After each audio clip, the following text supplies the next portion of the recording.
Hi, folks. You're tuned into Business Today. I am Sakshi Batra, and on this edition, we discuss everything about stock markets, the way this session has panned out, where were the gains and losses seen, and what do we see from here on? What's going to be, for the matter of the fact, just see the stock markets. What are they going to track in the next week itself? So let's start off with the first basics of the closing levels. Of course, it's been the fourth straight day when we have seen the stock markets rise in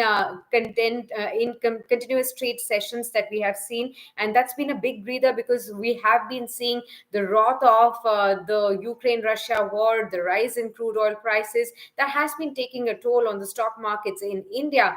But today we have seen that the sentiments have been revising from the last 2 or 3 odd trading sessions. Fourth day, of course, amid a whole lot of volatility, but the markets managed to stay up in the green. The Sensex managed to eke out gains of about 86 odd points. The Nifty also managed to stay top of 16,600 at close. So let's look at the closing levels first, and then we will go on to understanding what kind of trade have we really witnessed today. The key highlights of the session as far as the sectoral move and specific stock momentum is also concerned. So the Sensex ended about 0.15% higher. That is around 55,550. The Nifty also ended up just about 35 points higher in trade today at 16,630 as well. In terms of specific stocks, you had the likes of Cipla, BPCL, Sun Pharma, JSW Steel, and as well as IOC as among the top gainers on the Nifty today.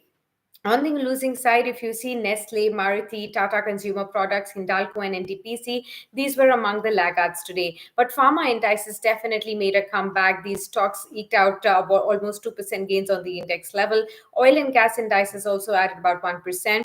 The broader markets also ended in the green as well. So definitely Cipla, Loris Labs in pharma space eking out gains of almost 5%. Dr. Reddy's up 2% as well. So defensive play coming out right there very, very clearly. Of course, the Russia-Ukraine conflict is keeping the commodities at an elevated level, and that is going to be increasing the high energy prices going forward from here. Experts believe, and this will be an impact that the markets will continue to track even the next week onward, and it will be an important factor that will shape the market direction the next week as well. Overall, the market breadth remained quite in the favor of bulls today with an advanced decline ratio of 2 is to 1. And also 1,300 scripts on the NSE, in fact, rose when you compare it with 741 shares that declined in trade today.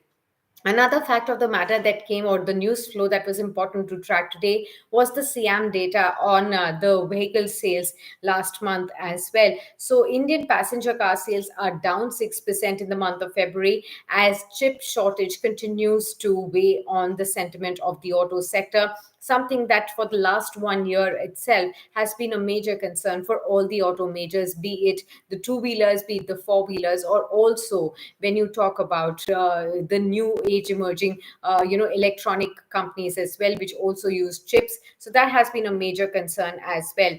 Now when you talk about the SIAM data today, we have seen that the passenger car sales are down by 6.3 odd percent at 1.6 lakh units. The passenger vehicle sales were down by 0.8%, that is 3.14 lakh units. Also, utility vehicle sales, these were up by 9 odd percent at 1.3 lakh units. Three-wheeler sales were down by 8.4% at 63,036 units. The two-wheeler sales were down 21% at 14 lakh units as well.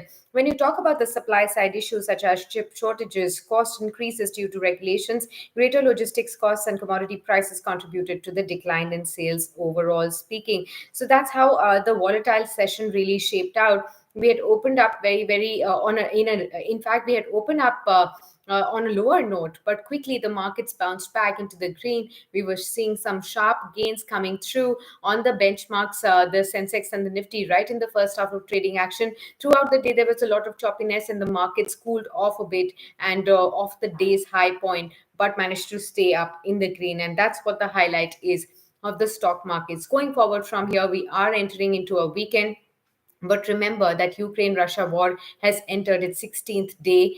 We will be seeing more, inflows of news from that geopolitical conflict front, and that is going to be an important factor to track as to any developments on the positive side may actually lead to stock markets opening sharper, and higher, reacting positively in the next week and continuing its run that we have seen in the last 3 or 4 trading sessions as well.